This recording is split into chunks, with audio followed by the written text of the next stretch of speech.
I was born and raised in Winnipeg. Music was a big part of my life and helped support me all the way through school and all the way through to university.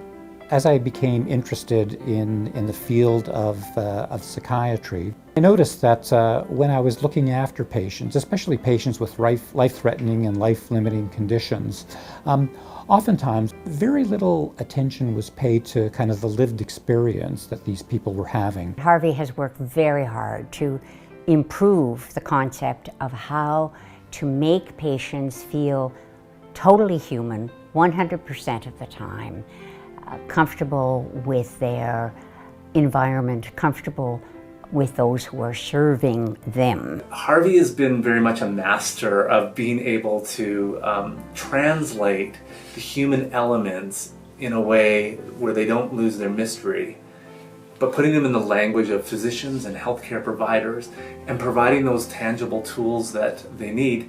But I think he's really shaped the landscape of palliative care around the world. His pioneer work in dignity therapy has enabled practitioners around the world to know how to better support individuals at end of life. We showed that there were many factors that could influence one's sense of dignity towards the end of life. But the most significant thing was this sense of how people saw themselves perceived by others. The tone of care, or what we called care tenor, the attitude, the disposition that healthcare providers had when they stood at the bedside of a dying patient had a profound influence on that individual's sense of dignity. I also think of things like the patient dignity questionnaire, so a larger set of items that gets at not only things like, attending to needs of daily living and how that impacts dignity, but also looking at, much more existential, psychosocial, spiritual topics of, the idea of no longer feeling like who I was as a person. The 25-item measure that has been translated into about a dozen different languages.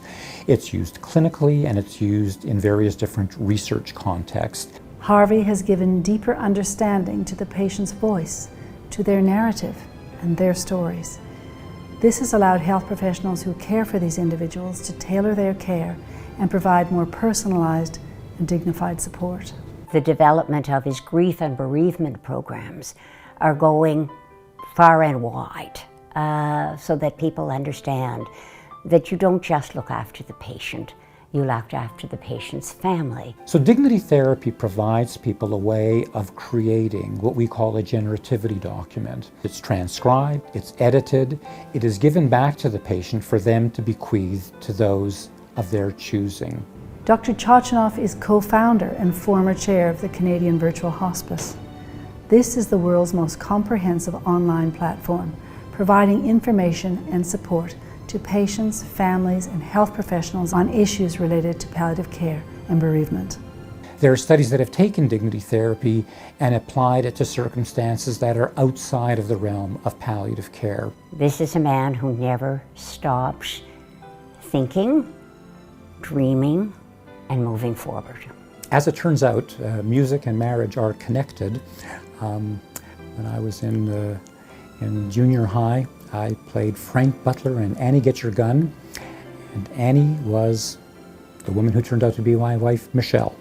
Michelle and I have been married for over 35 years, and more important than any accomplishment, we've brought two wonderful women into this world.